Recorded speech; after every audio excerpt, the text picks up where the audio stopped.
ഈശോമിശിഹായ്ക്ക് സ്തുതിയായിരിക്കട്ടെ. പരസ്പര സ്തുതി ചൊല്ലി നമുക്കിരിക്കാം.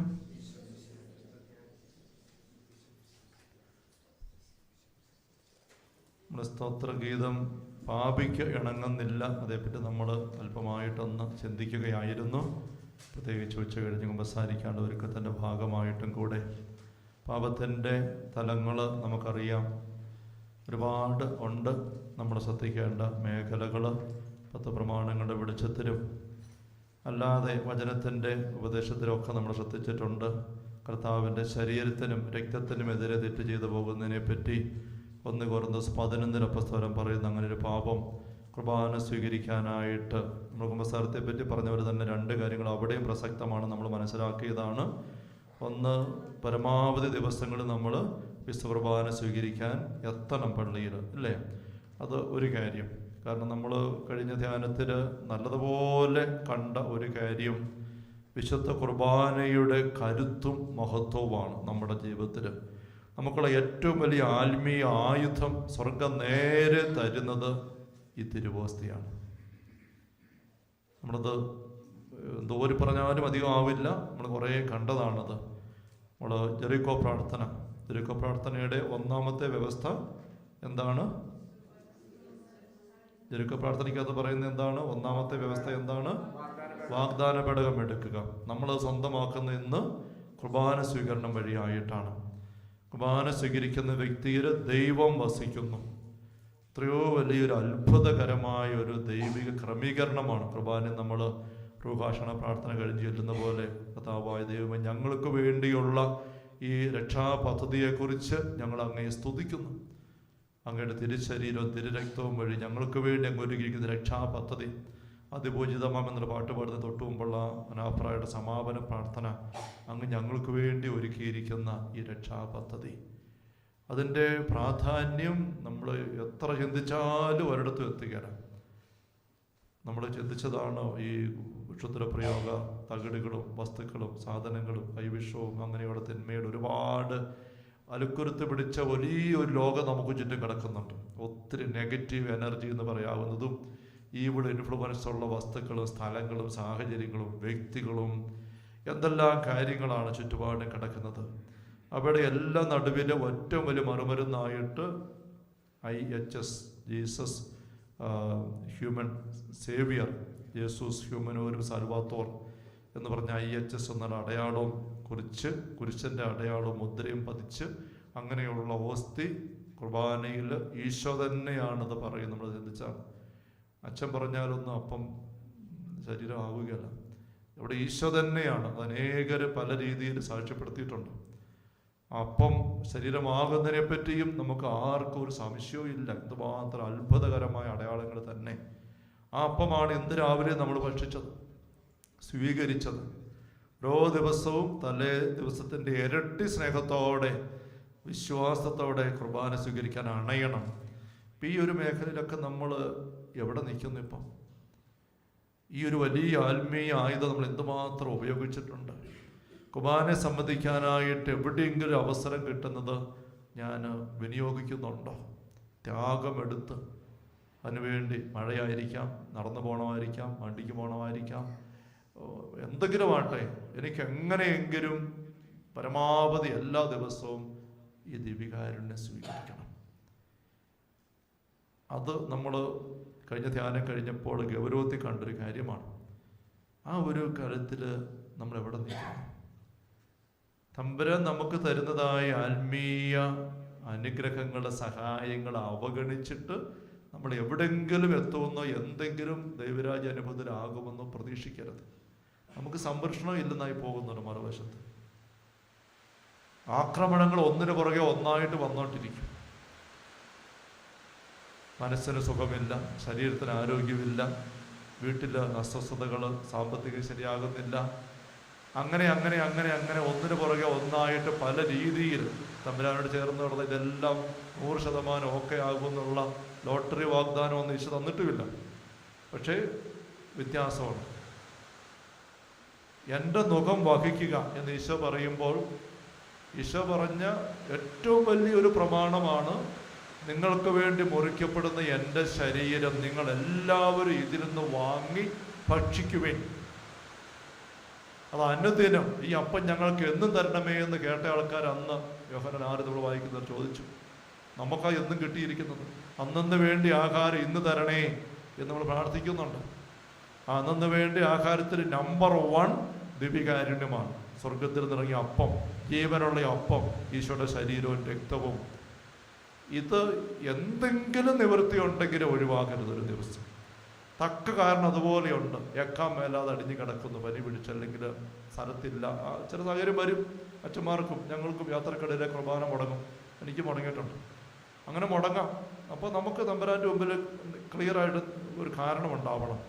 അത് ഒരു തരത്തിലും പറ്റുന്നില്ല, നിസ്സഹായത. അങ്ങനെ ആർക്കും വരാം. അതല്ലാതെ എന്തെങ്കിലും നിവൃത്തിയുള്ള ഒരു ദിവസം കുർബാന സ്വീകരണം മുടക്കുക എന്ന് പറയുന്നത് അചിന്തനീയമായിരിക്കണം. രണ്ടാമത്തെ കാര്യം കുമ്പസാരത്തെപ്പറ്റി പറഞ്ഞ പോലെ തന്നെ പുതിയ കരുത്തോടുകൂടെ ഓരോ പ്രാവശ്യവും സ്വീകരിച്ചു പോകണം. ഈ 2 കാര്യത്തിൽ എവിടെ നിൽക്കുന്നു? നമ്മൾ വർഷാധ്യാനത്തിൽ സ്നേഹമുള്ളവരെ വന്നിരിക്കുന്നു. എനിക്ക് നിങ്ങൾ എല്ലാവരും തന്നെ അറിയാം. കുറച്ച് പേരൊക്കെ വെച്ച പൊതുമുഖങ്ങളുള്ളൂ.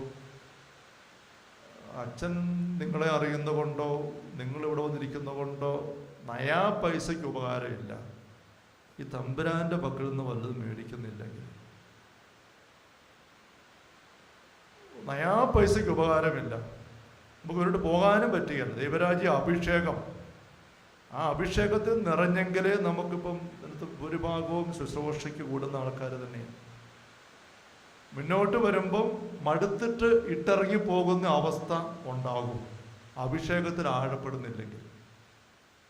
മുന്നോട്ട് വരുമ്പം ഞാൻ ഇത് അക്ഷരം പറഞ്ഞ് തന്നെ പറയുക ഉദ്ദേശിച്ചുകൊണ്ട്, മടുത്തിട്ട് ഇറങ്ങി പോകുന്ന അവസ്ഥ വരും അഭിഷേകത്തിൽ വളരുന്നില്ലെങ്കിൽ. അച്ഛനെ ഓർത്തുകൊണ്ടോ അല്ലെങ്കിൽ മറ്റെന്തെങ്കിലും കാര്യം ഓർത്തുകൊണ്ടോ ധ്യാനകേന്ദ്രം ഓർത്തുകൊണ്ടോ ധ്യാനകേന്ദ്രത്തിൽ ശുശ്രൂഷകരാണെന്ന് പറയുന്നതിൻ്റെ ഒരു ഗമ ഓർത്തുകൊണ്ടോ ഒന്നും നമുക്ക് ഒരിക്കലും മുന്നോട്ട് പറ്റത്തില്ല. കുറച്ച് കഴിയും മടുക്കും. യുദാസിനെ കുറിച്ച് ഈശോ പറയുന്ന ഒരു വളരെ ഒരു പ്രത്യേക കമൻ്റ് ഉണ്ട് ഈ ദൈവമനുഷ്യൻ്റെ സ്നേഹിതയ്ക്കകത്ത്. ഞാൻ അടുത്ത കാലത്ത് എവിടെയോ പറഞ്ഞത്, ബേഥനിയായിൽ പെസഹായ്ക്ക് 6 ദിവസം മുമ്പ് ഈശോ ബേഥനിയായിലെത്തി. ലാസറിൻ്റെ വീട്ടിൽ മറിയ കാല് കഴുകി തൈലം കൊണ്ടൊക്കെ പോയി സംഭവം. അന്ന് രാത്രിയിൽ ലാസറിനോട് സംസാരിക്കാൻ വേണ്ടി ഈശോ ലാസറിനെ വിളിച്ചുകൊണ്ട് ഇങ്ങനെ തോട്ടത്തിൽ പോയിരിക്കുന്ന രംഗം മറിയ വളർത്ത ദീർഘമായിട്ട് സംസാരിക്കുന്നുണ്ട് ലാസറുമായിട്ട് ഈശോ. അങ്ങനെ പറഞ്ഞു വരുമ്പോൾ ഈശോ തെളിച്ച് പറയും, ഞാൻ ക്രൂശിക്കപ്പെടും ഏതാനും ദിവസങ്ങൾക്കുള്ളിൽ. അപ്പോൾ ലാസറിനെ പറഞ്ഞേൽപ്പിക്കും, നീ എൻ്റെ ശിഷ്യന്മാരെ സംരക്ഷിക്കണം. ഞാൻ ഉദ്ധിതനായി തിരിച്ചു വന്ന് അവരെ ഏറ്റെടുക്കുന്നതിനും വരെ ഒരു വല്ലാത്ത ദിവസങ്ങളായിരിക്കും അത്. നീ ഈ ദിവസങ്ങളിൽ പുറത്തിറങ്ങരുത്. എന്ത് വിവരം കേട്ടാലും, എന്നെ അറസ്റ്റ് ചെയ്തെന്നോ അങ്ങനെ എന്ത് കേട്ടാലും നീ പുറത്തിറങ്ങാൻ സഹായിക്കാൻ വരണ്ട. എന്നെ ലാസറെ, നീ എൻ്റെ സ്നേഹിതനാണ്, നീ എന്നെ സഹായിക്കേണ്ടത്, നീ ഒന്ന് പുറത്തിറങ്ങാതിരിക്കുക. പിന്നെ ഈ സംഭവം കഴിയുന്നതോടെ എൻ്റെ ശിഷ്യന്മാരെല്ലാം കലങ്ങിച്ചെതറും, വല്ലാണ്ടാകും. അപ്പം നീ, നിനക്ക് സ്വാധീനമുണ്ട്, ആൾക്കാർ ഇഷ്ടം പോലെയുണ്ട്, അവർ വഴിയായിട്ട് എൻ്റെ ഈ മക്കളെ എല്ലാം നീ ശേഖരിക്കണം, പിടിച്ചു കൂട്ടി എടുക്കണം, നീ എനിക്ക് വേണ്ടി അതാ ചെയ്യേണ്ടത്. ഇങ്ങനെ പറയുമ്പം ലാസർ പറയും, കർത്താവേ നീ ചുമ്മാ പേടിക്കുന്നതാണ്, നിനക്കെതിരെ ഇപ്പം അങ്ങനെ വലിയ മൂവ്മെൻ്റ് ഒന്നുമില്ല. അധികാരികൾക്കിടയിൽ ഇപ്പം സാമാന്യം നിന്നെപ്പറ്റി തൃപ്തിയാണ്. ഇടക്കാലത്തുണ്ടായ വലിയ കല്ലെറിയാനും നിന്നെ അറസ്റ്റ് ചെയ്യാനുള്ള നീക്കങ്ങൾ ഇപ്പോൾ ഒന്നുമില്ല. എനിക്കെല്ലാം നേരിട്ട് അറിയാവുന്നതാണ്, വലിയ കുഴപ്പമില്ലാതെ ഇപ്പം നീങ്ങുന്നത്. നീ ഒരു ഇച്ചിരി അധികം പേടിച്ചിട്ട് ചിന്തിക്കാൻ എനിക്ക് തോന്നുന്നു എന്ന് ലാസർ പറയുമ്പം ഈശോ പറയും, അല്ല ലാസറേ, ഇതൊരു വളരെ കപടമായ ഒരു ശാന്തത മാത്രമാണ്, പുറമേ മാത്രം. അടിയിൽ വലിയ അടിയൊഴുക്കുകൾ നടക്കുകയാണ്. നിന്നെ ആര് എങ്ങനെ പിടിക്കാൻ എവിടെ? അപ്പോൾ ഈശോ പറയും, എൻ്റെ കൂടെയുള്ള ഒരു ശിഷ്യൻ തന്നെ ഒറ്റിക്കൊടുക്കും. അപ്പോൾ ലാസർ പറയും, അത് ആരായിരിക്കും എന്ന് എനിക്കറിയാം, കാരണം യുദാസിൻ്റെ അതിർത്തി നീക്കമല്ല. അതേപ്പറ്റി പറയുമ്പോൾ ഈശോ എൻ്റെ മനസ്സിൽ വന്ന കമൻറ്റ് പറയുന്നത് ഇങ്ങനെയാണ്, അവൻ എൻ്റെ കൂടെ നടന്ന് നല്ലവനായിട്ട് ജീവിച്ച് മടുത്തു. യുദാസിനെ പറ്റി ഈശോ പറയുക, നല്ലവനായിട്ട് ജീവിച്ച് അവൻ മടുത്തു. യഥാർത്ഥത്തിൽ ആത്മീയ അഭിഷേകത്തിൽ നമ്മൾ വളർന്ന് കയറി വരുന്നില്ലെങ്കിൽ, സ്നേഹമുള്ളവരെ, ഹല്ലേലൂയ ഹല്ലേലൂയ ഹല്ലേലൂയ, നമുക്കിതെല്ലാം മടുക്കാൻ തുടങ്ങും. ഈ പ്രാർത്ഥനയും മധ്യസ്ഥ പ്രാർത്ഥനയും സ്തുതിപ്പും കൊന്തയും കരുണക്കൊന്തയും മടുക്കും. ഉള്ളിലത് രുചി പറ്റി കയറി വരുന്നില്ല എങ്കിൽ ഇവിടെ നമ്മൾ തമ്പുരാൻ നമുക്ക് കാണിച്ചിരുന്ന വഴിയിലൂടെ ഓരോരുത്തരും അറിഞ്ഞ് കയറണം. ആരും അങ്ങോട്ടും ഇങ്ങോട്ടും നമ്മൾ ചാരാനായിട്ടില്ല. നമുക്ക് ആരെയും ചാരാനും പറ്റിയല്ല, താങ്ങി പിടിക്കാനും പറ്റിയല്ല. തമ്പുരാനെ ചാരിയ നേരെ നിൽക്കും. തമ്പുരാൻ താങ്ങി പിടിച്ചിട്ടുണ്ട്, നമ്മൾ പോകേണ്ടത്തോളം കയറി പോകും. അതല്ല നമുക്കൊന്നുമില്ല. അവിടെ ഇങ്ങനത്തെ കാര്യങ്ങൾ ഒരലംഭാവം എടുക്കരുത്. കുർബാന സ്വീകരണം, അതിന് പ്രാധാന്യം അറിയണം. തമ്പുരാൻ അത് ചെയ്തു, ഈശോ നമുക്ക് വേണ്ടി വെച്ചിട്ടുണ്ടെങ്കിൽ നമുക്കത് ആവശ്യമുണ്ടായിട്ടാണ്.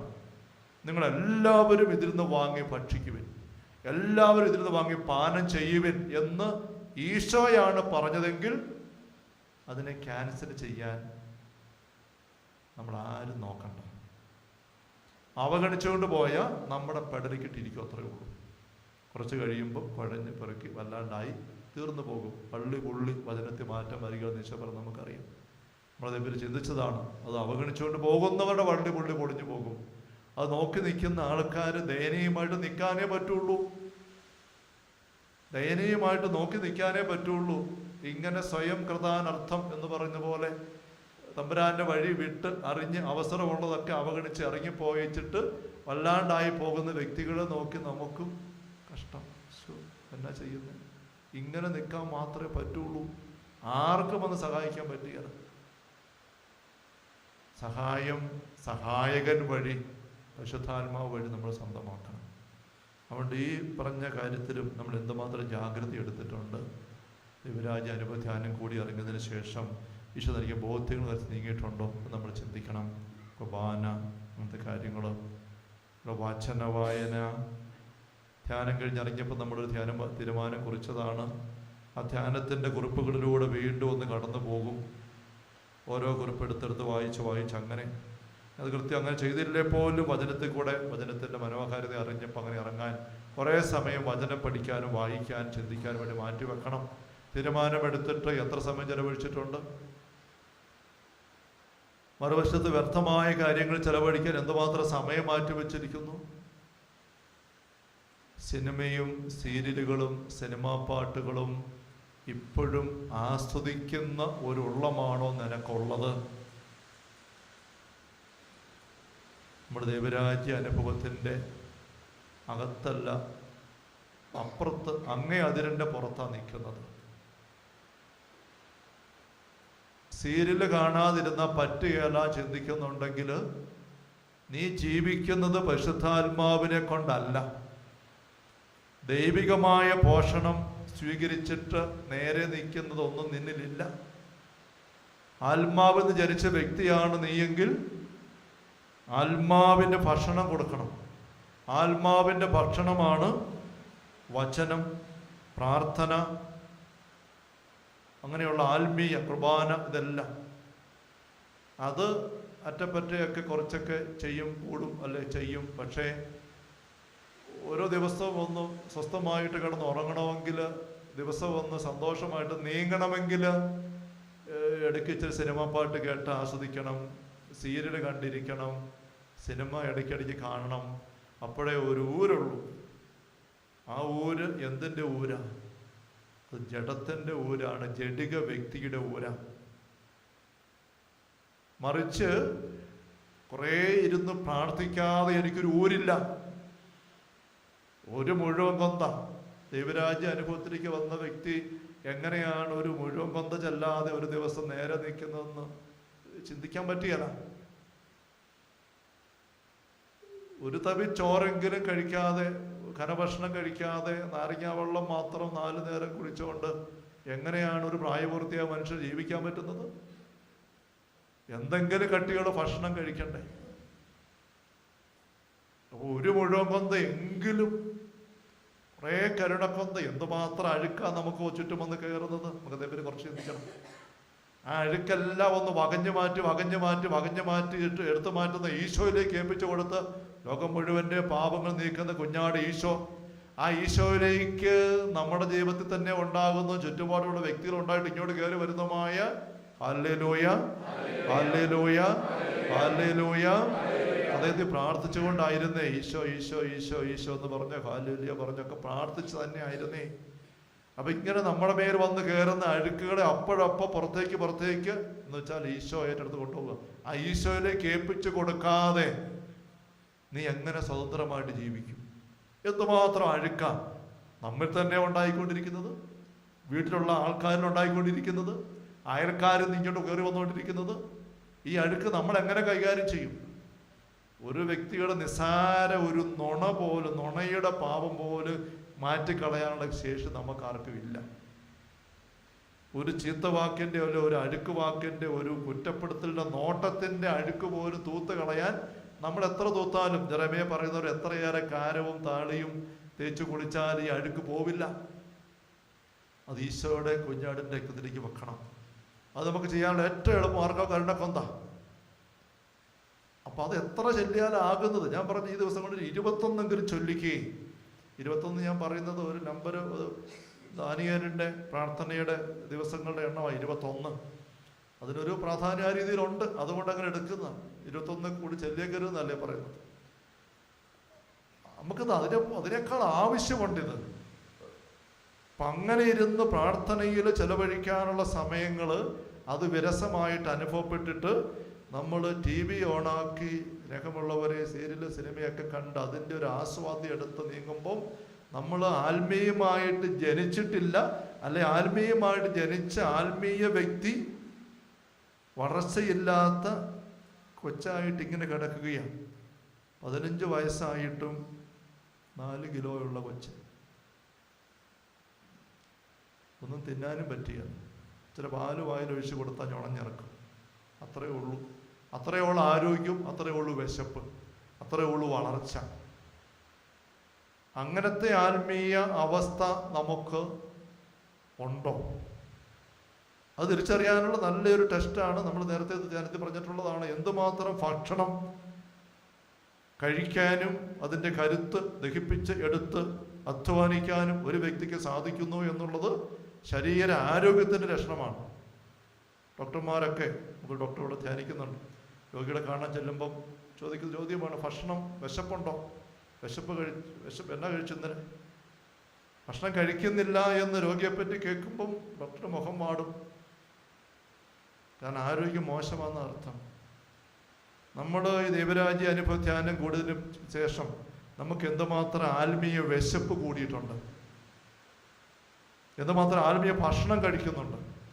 ഭക്ഷണം കഴിച്ചിട്ട് ദഹിക്കാതെ കിടക്കുകയല്ല, അത് അനാരോഗ്യമാണ്. ഉഴങ്ങുന്ന ചൊല്ലിയിട്ട് മടുത്തു. ഒരാഴ്ച ഒരാളിനോട്, എൻ്റെ ഒരു കുടുംബത്തിൽപ്പെട്ടൊരു പയ്യനാണ്, ഞാൻ ധ്യാനിക്കാൻ വിളിച്ചു. അവന് ധ്യാനവും പ്രാർത്ഥനയും ഒന്നും ഒട്ടും അറിയത്തില്ലാത്ത അവസ്ഥ ജീവിക്കുക. അപ്പം എത്ര ദിവസം? ഞാൻ പറഞ്ഞു ഞായറാഴ്ച തുടങ്ങി ശനിയാഴ്ച വരെ. അയ്യോ, അത്രയോ ദിവസവും. അപ്പം പറയാ, ഇടയ്ക്ക് ഞാൻ ഉണ്ടങ്ങാട് ധ്യാനത്തിന് പോയി. 4 ദിവസമോ 5 ദിവസം ധ്യാനം കഴിഞ്ഞ് വന്നിട്ട് ഒരാഴ്ച എടുത്തു ഒന്ന് ക്ഷീണം മാറാൻ. ധ്യാനിച്ചതിന് ക്ഷീണം മാറാൻ ഒരാഴ്ച എടുത്തു. അങ്ങനെ ക്ഷീണിച്ചു പോവുക, ഇത് ചുമ്മാ ഭംഗിവാക്ക് പറയുന്നതല്ല, യഥാർത്ഥ അനുഭവമാണ്. നമ്മൾ വിശപ്പില്ലാത്തയാള് ഒത്തിരി ഭക്ഷണം കഴിച്ചാൽ ദഹനക്കേടാണ്, തളർന്നു കിടക്കും, ലൂസ് മോഷനായി എന്ന് പറഞ്ഞ പോലെയാണ്. ആ വിശപ്പിലേക്ക് നമ്മൾ വരാതെ, ആത്മീയമായ വിശപ്പ് വളർച്ചയില്ലാതെ, എന്നാൽ 21 കരുണക്കൊന്ത ചൊല്ലിയൊക്കെ അച്ഛൻ പറഞ്ഞതല്ലെന്ന് പറഞ്ഞ് ആത്മീയ വിശപ്പും ദാഹവും ബോധ്യം ഒന്നുമില്ലാതെ ചൊല്ലിക്കൂട്ടിയാൽ 2 പ്ലേറ്റ് കപ്പ എടുത്ത് കഴിച്ചിട്ട് 3 വയസ്സുള്ള 2 വയസ്സുള്ള കൊച്ച് ഇരിക്കുന്നവരിരിക്കും. എന്നാ ചെയ്യുന്നത്? ഇതെല്ലാം കൂടെ വലിച്ച് അകത്തോട്ട് കയറ്റി, അങ്ങോട്ടുമില്ല ഇങ്ങോട്ടുമില്ല. അപ്പം ഇത് പടിപടിയായിട്ട് കയറി വരേണ്ട. അപ്പം കഴിഞ്ഞ നമ്മുടെ ദൈവരാജ്യ അനുഭവ ധ്യാനത്തിന് ശേഷം ഇത്രയും മാസങ്ങൾ ഞാൻ പോന്നപ്പോൾ എനിക്ക് ജപമാല ചൊല്ലുന്നതിൻ്റെ കരുത്തും അനുഭവവും, കരുണക്കൊന്ത ചൊല്ലുന്നതിൻ്റെ, വിശ്വാസപ്രമാണം ചൊല്ലുന്നതിൻ്റെ, സ്തുതിക്കുന്നതിൻ്റെ, ഈ ആത്മീയ ഭക്ഷണം എന്തുമാത്രം എൻ്റെ ആത്മാവ് വിശപ്പോടെ ആഗ്രഹിക്കുന്നുണ്ട്. എനിക്കത് ആവശ്യമാണ്. മറുവശം നേരെ ചിന്തിച്ച് എളുപ്പം അതാണ്, പ്രാർത്ഥിക്കാതിരുന്നാൽ നീ തളരുന്നുണ്ടോ? പ്രാർത്ഥിക്കാതിരുന്നാൽ നീ തളരുന്നുണ്ടോ? Hallelujah, hallelujah, hallelujah. ഒരു ഇടവകയിൽ അച്ഛൻ ഒരു പുസ്തകം എഴുതിയിരിക്കുകയാണ്. ഇടവകയിൽ കുറേ പിള്ളേരെ ഒരുമിച്ച് കൂട്ടി ഇങ്ങനെ കൊണ്ടു നടക്കുന്നു. ഒരു പയ്യന് ജോലി കിട്ടി, വിദേശത്തോട്ട് പോയി. ഒരു വർഷം കഴിഞ്ഞ് അവൻ തിരിച്ചു വന്നു. കൂട്ടുകാരുടെ എല്ലാം കൂടെ അച്ഛൻ്റെ പക്കൽ ഇങ്ങനെ പിള്ളേരെല്ലാം കൂടെ കൂടിയപ്പം അവൻ പറഞ്ഞു, അച്ഛാ, ഇവിടുന്ന് പോയതിന് ശേഷം ഞാൻ ഒറ്റ നന്മ നിറഞ്ഞ മറിയം പോലും ചൊല്ലിയിട്ടില്ല. ഇവിടെ ആയിരുന്നപ്പോൾ അച്ഛൻ്റെ കൂടെ കുർബാനയ്ക്ക് കൂടിയും പാട്ട് പാടുകയും പ്രാർത്ഥിക്കാൻ കൂടിയും എല്ലാം ഉണ്ടായിരുന്നു. പോയതിന് ശേഷം അവിടെ കുമ്പസാരമില്ല, പള്ളിപ്പോക്കുമില്ല, കുർബാനയില്ല, പ്രാർത്ഥനയില്ല, അങ്ങനെ അങ്ങ് നടന്നു. നീ കേട്ട് കൂട്ടുകാരെല്ലാം വല്ലാണ്ടിരുന്നു. അവൻ ചിരിച്ചോട്ട് പറഞ്ഞു, അച്ഛാ, പക്ഷെ എനിക്ക് ഒരു കുറവുമില്ല, ഒരു പോരായ്മയും വന്നിട്ടില്ല. അപ്പം അച്ഛൻ പറഞ്ഞു, മോനെ, അതിൻ്റെ അർത്ഥം നീ ഇവിടുന്ന് പോകുന്നതിന് മുമ്പ് നീ ഇവിടെ കുർബാന കൂടുകയും പ്രാർത്ഥിക്കുകയും എല്ലാം ചെയ്തപ്പോഴും നീ പ്രാർത്ഥിക്കുന്നില്ലായിരുന്നു.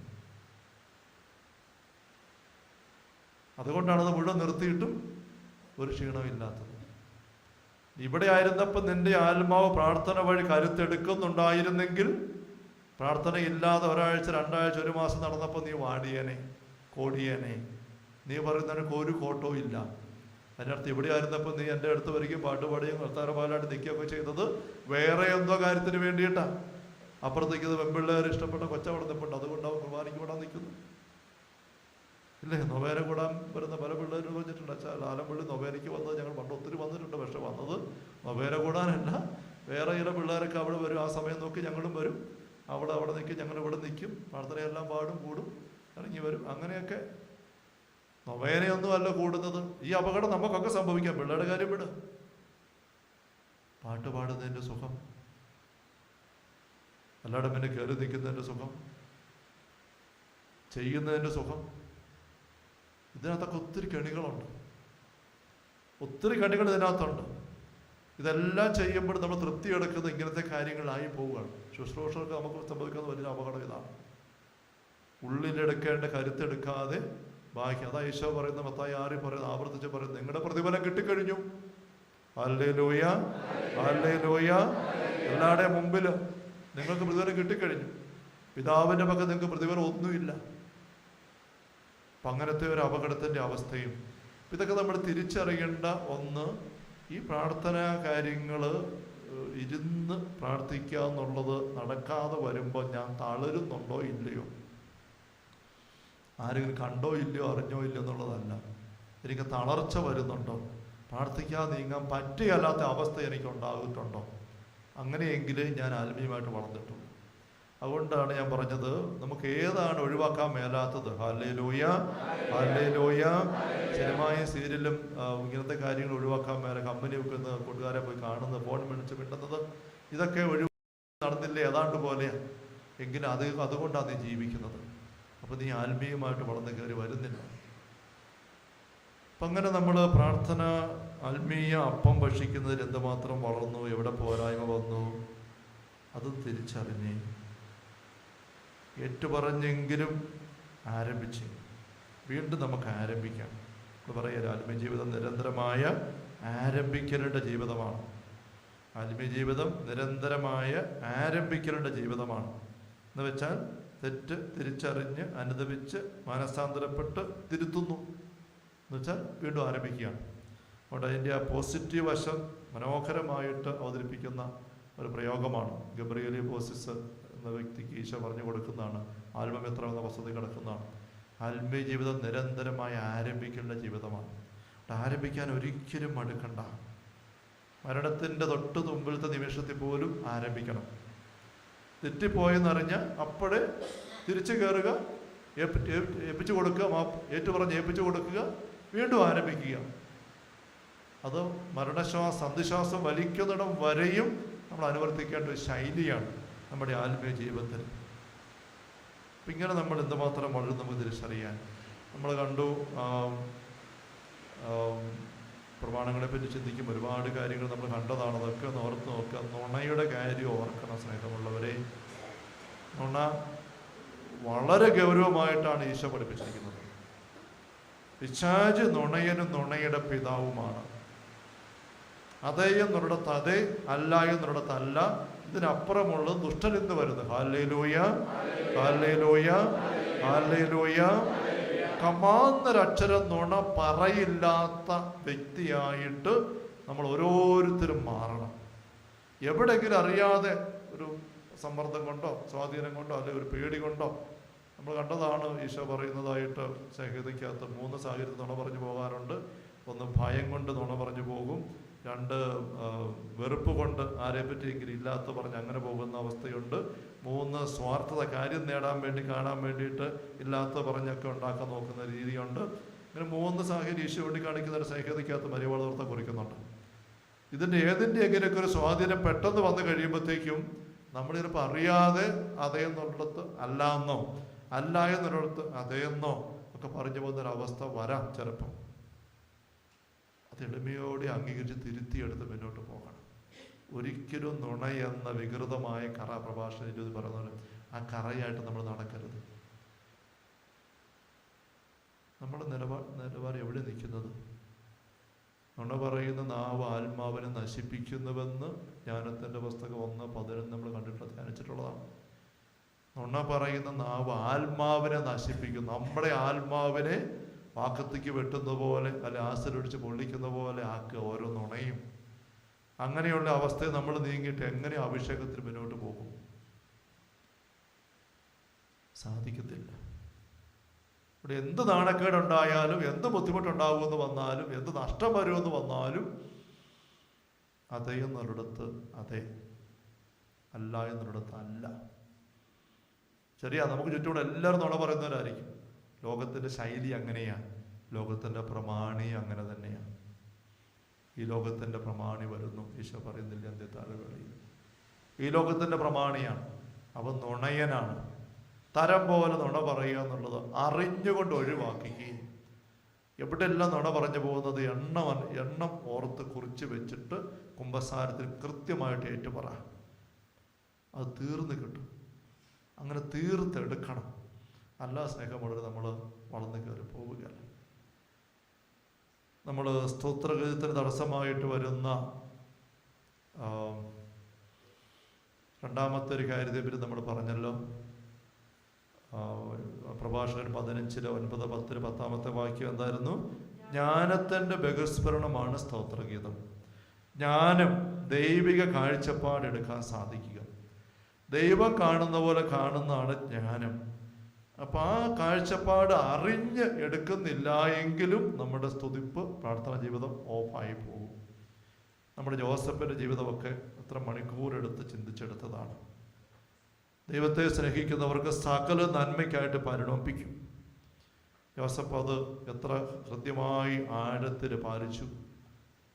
ഒത്തിരി സഹനത്തിൽ കൂടെ ഓപ്പറേഷൻ ടേബിളിൽ പിന്നെയും ദൈവമാകുന്ന ഡോക്ടർ ഇട്ട് കീറി കണ്ടിച്ച് വല്ലാണ്ടാക്കിയപ്പോഴും ജോസഫ് ഇറങ്ങിപ്പോയില്ല. മേശപ്പുറത്തുനിന്ന് നമ്മളതൊക്കെ ധ്യാനിച്ചെടുത്തതാണ്. ഡോക്ടറെ വിശ്വസിച്ച് വിട്ടുകൊടുത്തു. ഇനിയും കീറണോ? കീറിക്കോ, താണ്ടേ. നമ്മൾ കണ്ടതാണ്. കൂടുതൽ നീളമുള്ള കത്തി എടുക്കാൻ പോയതാണ് ഡോക്ടർ പറയുമ്പോൾ കടന്നു കൊടുക്കേണ്ടതാണ്ടേ, ഇനിയും കീറണ കീറിക്കും. ജോസഫിൻ്റെ ശൈലി അങ്ങനെയായിരുന്നു. കീറാൻ ഉപയോഗിച്ച കത്തികളോടും വെറുപ്പില്ല. നമ്മൾ കണ്ടതാണ്. ഈ ധ്യാനം കഴിഞ്ഞ് നമ്മൾ മുന്നോട്ടുള്ള നമ്മുടെ ഗമനത്തിൽ എത്ര കത്തികളോട് നമ്മൾ വീണ്ടും വെറുപ്പാക്കിയിട്ടുണ്ട്. അവർ കാരണമാണിത്, മറ്റൊരു കാരണമാണിത്, എൻ്റെ ജീവിതം ഇങ്ങനെയായിപ്പോയത്, ഇങ്ങനെയുള്ള ചിന്തകൾ കയറിയിട്ട് വന്നിട്ടുണ്ടോ? ദൈവമാണ്. ജോസഫിൻ്റെ മറുപടി നമ്മൾ അടിവരിട്ട് വെച്ചിട്ട് നമ്മുടെ ബൈബിളിൽ, നിങ്ങളല്ല ദൈവമാണ് ചെയ്തത്. അവിടെ നിങ്ങളുടെ വെറുപ്പില്ല, അതിൻ്റെ ഒരു വശം. മറിച്ച് ദൈവമാണ് ചെയ്യുന്നതെങ്കിൽ അത് എൻ്റെ നന്മയ്ക്കായിട്ട് പോരും. ഡോക്ടറാണ് എന്നെ കീറുന്നതെങ്കിൽ, എത്ര കുത്തിക്കിട്ട് വേണ്ട കീറല നടത്തുന്നതെങ്കിലും, എൻ്റെ തലയോട്ടിയാണ് തുറന്നു വെക്കുന്നതെങ്കിലും, ഡോക്ടറാണ് ചെയ്യുന്നതെങ്കിൽ എനിക്ക് സൗഖ്യത്തിനായിട്ട് വരും. ഡോക്ടറാണ് അത് ചെയ്യുന്നതെങ്കിൽ എൻ്റെ തലയോട്ടി പിളർന്ന്, ഞാൻ കഴിഞ്ഞ വ്യക്തികൾ പ്രാർത്ഥിക്കുക, അത് വ്യക്തിയുടെ തലയോടി ഇങ്ങനെ എത്രയോ ഭാഗം തുറന്ന് വെച്ചിട്ട് ഓപ്പറേഷൻ കഴിഞ്ഞിട്ട് നോർമലായിട്ട് ജീവിക്കുക. കൈവച്ച് പ്രാർത്ഥിച്ചപ്പോൾ ഇങ്ങനെ പാട് പേഷ്യൻ്റെയും കൂടിയാണ് ഇങ്ങനെ തലയോട്ട് തുറന്ന് വെച്ചുള്ള ഓപ്പറേഷൻ. ഡോക്ടറാണ് ചെയ്യുന്നതെങ്കിൽ തലയോട്ടി തല്ലി പൊട്ടിച്ച് ഇളക്കിയെടുത്ത് മാറ്റി വെച്ചിട്ട് ചെയ്താലും സൗഖ്യത്തിനായിട്ട് ഭവിക്കും. അതുകൊണ്ട് അങ്ങേര് കടന്നു കൊടുത്തു. ഇതാ ജോസഫിൻ്റെ ശൈലി. ദൈവമാണിത് ചെയ്തത്.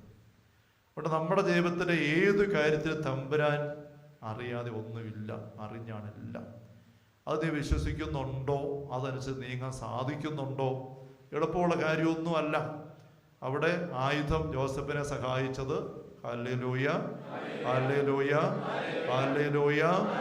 നമ്മൾ കണ്ടു സങ്കീർത്തനം 81 ആദ്യ വാക്യങ്ങൾ നമ്മൾ കണ്ടതാണ്. 4-5 വാക്യം പ്രത്യേകിച്ച് എന്താണ്? ഈജിപ്തിലേക്ക് തിരിച്ചപ്പോൾ യോസഫിനും ഈ നിയമം നൽകപ്പെട്ടു. ഏത് നിയമം? സ്തുതിപ്പിൻ്റെ കൽപ്പന.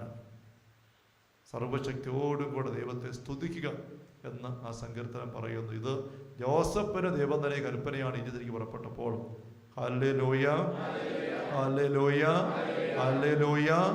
അപ്പൊ ജോസഫ് ഈ സഹനത്തിൽ കൂടെ കടന്നുപോയത്, കാരാഗ്രഹത്തിൽ കൂടെ കടന്നുപോയത്, അടിമത്തത്തിൽ കൂടി കടന്നുപോയത്, ഫിലിപ്പിയിലെ തടവറയില് പൗലോസും സീലാസും എങ്ങനെ കടന്നുപോയോ അതുപോലെയാണ് എന്ന് നമ്മൾ നിരീക്ഷിക്കുകയുണ്ടായി, വേഷത്തലവ പഠിപ്പിക്കുകയുണ്ടായി.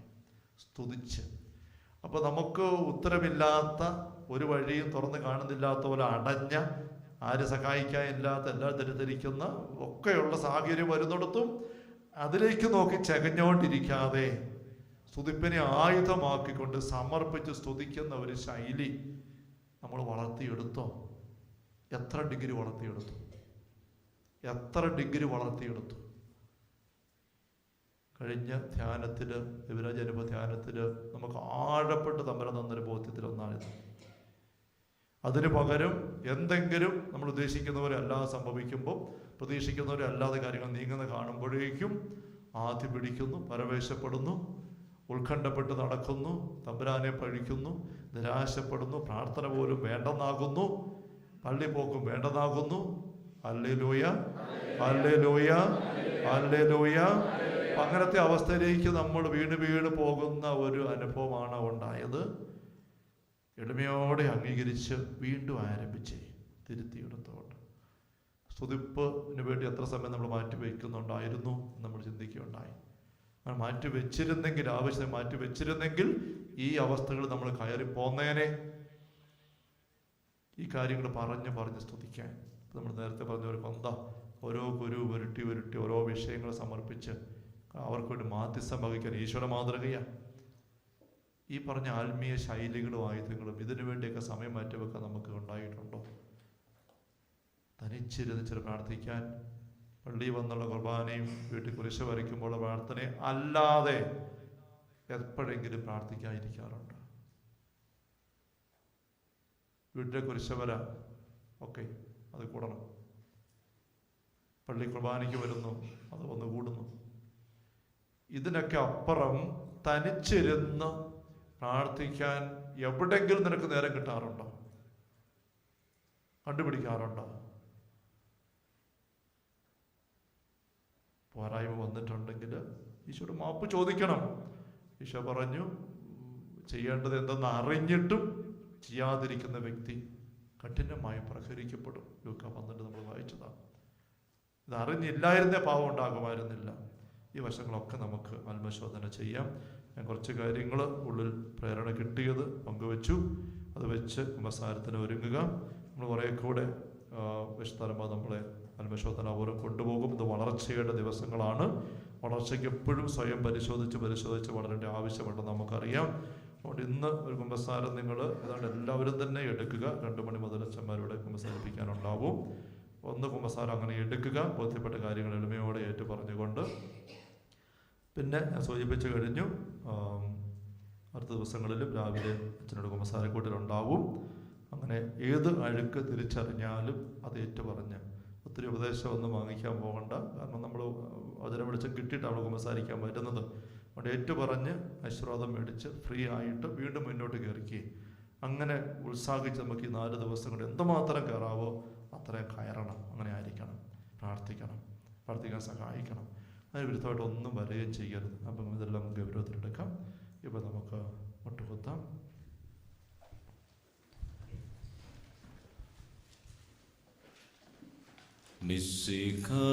കർത്താവേ, മാനവരക്ഷകനേ,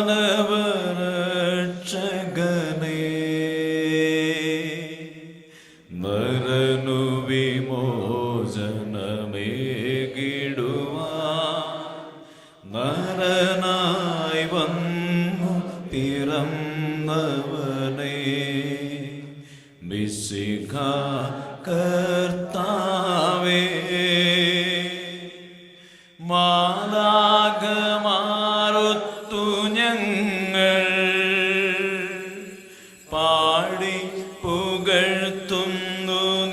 നിന്റെ മാലാഖമാരൊത്തു ഞങ്ങൾ പാടി പുകഴ്ത്തുന്നു നിന്റെ പരിശുദ്ധൻ പരിശുദ്ധൻ കർത്താവേ നീ പരിശുദ്ധൻ പരിശുദ്ധൻ പരിശുദ്ധൻ കർത്താവേ നീ പരിശുദ്ധൻ മിശിഹ കർത്താവേ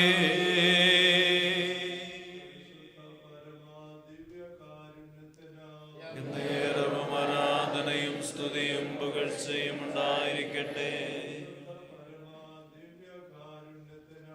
നേരവും ആരാധനയും സ്തുതിയും പുകഴ്ചയും ഉണ്ടായിരിക്കട്ടെ